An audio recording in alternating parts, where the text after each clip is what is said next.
So I'm coming out this morning with the Nikon Z30 for some early fall photography.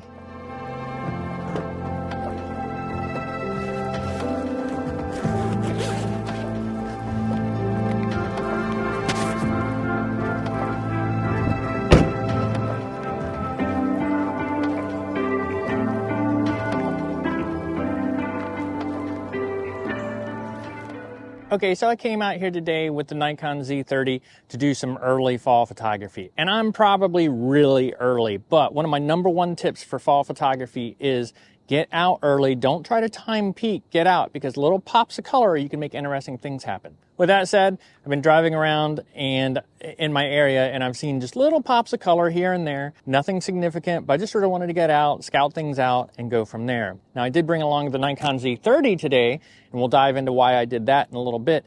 But first, I'm going to take us down towards the river and do a little hike before the sun gets too strong in the sky. And like I said, just looking for pops of color, looking for interesting trees that maybe I can get a little later. Watch for trees as they're turning. Like I said, one of my #1 tips for fall photography is get out there early.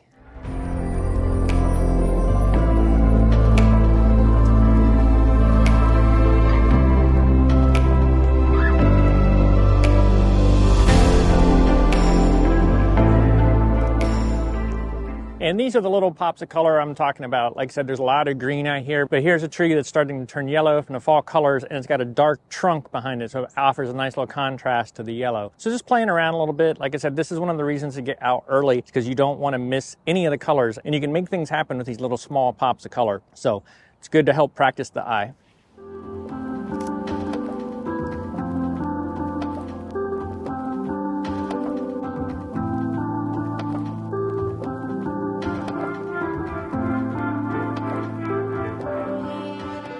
Okay, so I am out here with the Nikon Z30 and I have it paired with my Nikon 24-200 lens. I'm just going real simple. This is the only kit I brought with me. Little shoulder hook to keep the camera on. I have my Explorer V2 bag, 35 liter, but it's really pretty much empty. I only brought it because it happens to have some like rocket blowers and things I didn't want to transfer to a different bag. So the bag is near empty because I really only have this and my video and audio gear for this video. Like I said, this is pretty lightweight pairing. The 24-200, the Z30 is a crop sensor camera, so you multiply that by 1.5, so I have a focal length equivalent of about 36-300 with this lens. For what I'm doing today, the pops of color, I don't have wide fields of color out there yet. I've got little pieces of color, so I was really more concerned about the reach of my lens. So the crop sensor paired with this 24-200 gets me a nice little lightweight way to get some of that extra focal length from the camera and get some pictures. So we're gonna go ahead and move on down the trail. Like I said, once we get down by the river, we'll talk a little bit more about the Z30 and why I'm using it instead of my Z7 II.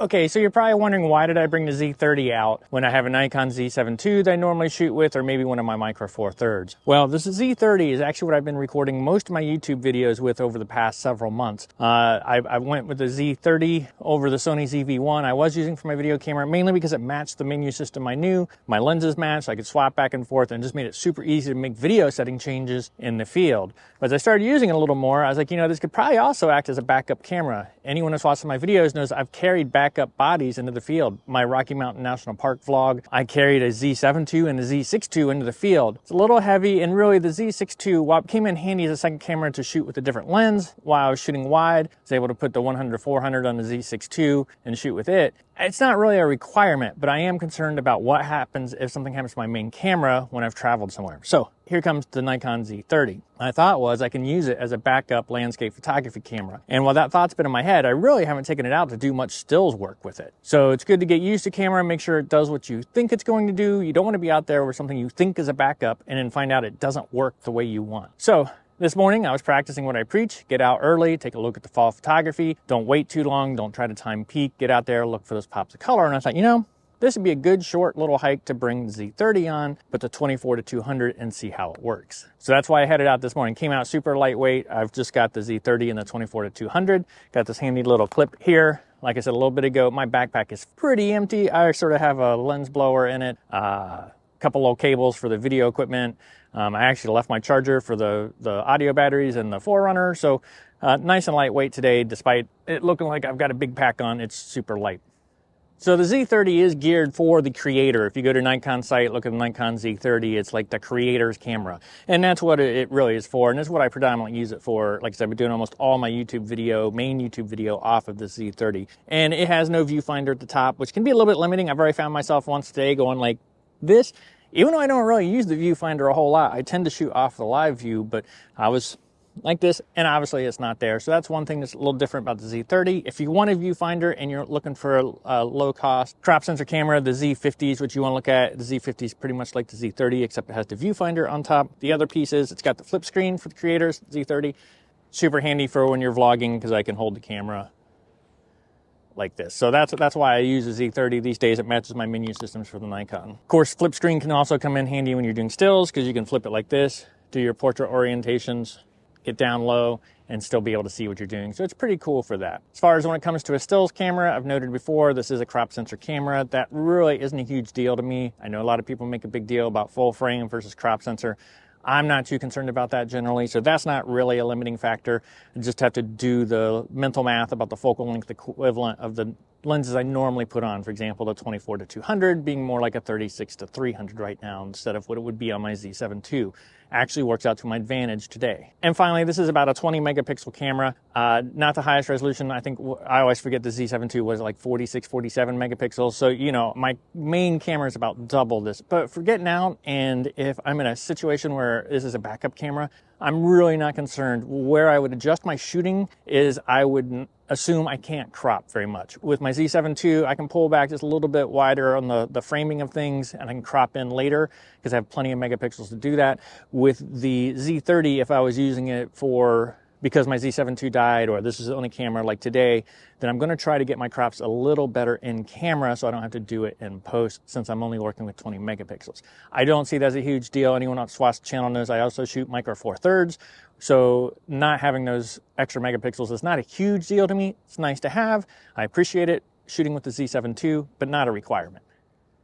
So that's really it about the Z30. Mainly trying to get some reps on it, practice on it, make sure it's set up. Last night when I was getting it prepped, there's a couple things I had to do, get my back button focus set up, which is just slightly different than my Z7 II, because I have to remap a button as well. Probably do a quick YouTube short on that at some point, because it actually gave me a pause. Why is my camera not focusing? Because I'm so used to how the 6.2 and 7.2 are set up. But yeah, just out practice it. That'd be a good, like I said, short hike today. You know, back on the fall photography topic, it is really early.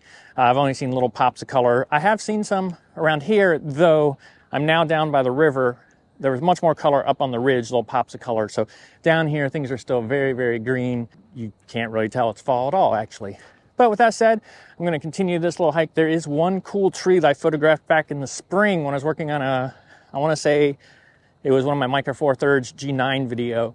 There's an interesting tree down here. I want to keep an eye on its leaves this year because I'm convinced there's a good composition there. So I think it's going to be a tree that I sort of monitor. This particular park is super close to my house, so it's real easy to just pop over here, take a look. So this trip, this morning's one, get a gauge on where fall is out in Ohio. It does seem like it's coming a little early, and just scout out a particular tree I have in mind. So let's go ahead and move down the trail to this tree I want to look at, and we'll probably pop back up because there's not a lot of color down here right now.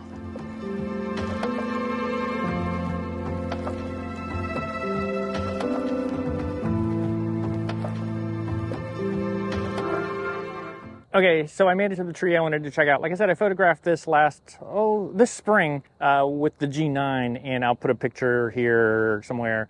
And what's interesting, giant trunk down here at the bottom, and it goes up, but up at the top, the limbs get all white, and I think it could be an interesting contrast. I'm guessing I'm not the world's greatest at identifying plant species. It's something I'm working on, but I'm guessing this tree, the leaves will turn yellow against the white bark, and the intricate tree limbs up there. And it's going to take a lot of timing. It's going to take a sky that's decent, so probably slightly overcast over the tree, maybe partly cloudy sky, or I'm getting some pops of light, but some overcast background. And then these trees around it, some of it's going to depend on how their leaves come off and things like that. But so far, no color changes on that tree. It'll be another trip back to check it out, but that's something I just wanted to check out. I think there's a potential composition here.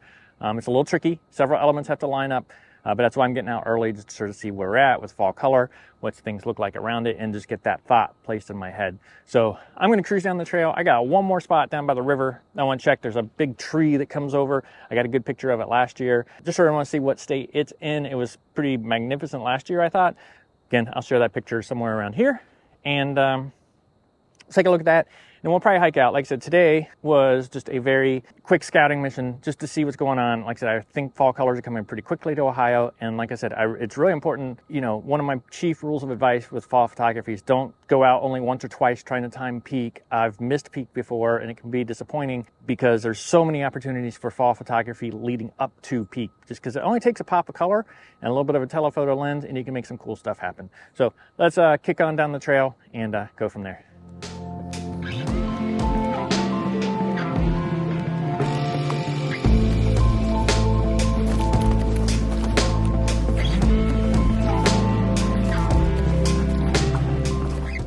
Well, now I'm not sure which tree it is. Could be this one, except shot from the other side, or it could be this one down here. I'm gonna have to walk down to the other side and see if I can see. Let's go take a look at that real quick.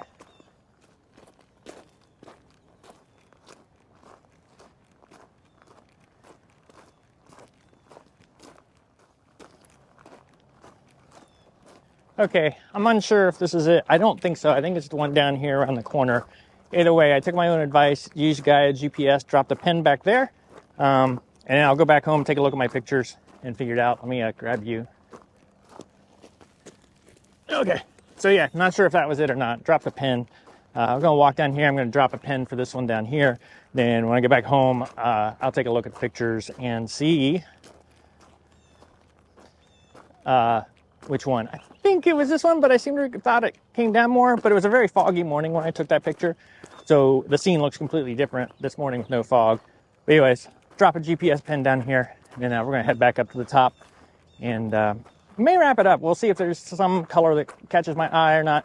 Like I said, super early in the fall season, but this is an example right here. A little bit of scouting, confused about which trees which, sort of wanted to come back and get it again this year. So drop some pens, figure it out. Gonna add a picture of this pen as well, just so I have some form of reference to see what we got. Okay, it's funny how things look different. One, no fall color, so things look a little different. Two, fog, huge difference. Like I said, it was foggy when I did that last autumn shot of this particular tree. So yeah, well, I got the pen set, and then I'll take a look at the picture back home and figure out which one it was, because it is a spot I'd like to revisit because it's right down here on the river. So cool.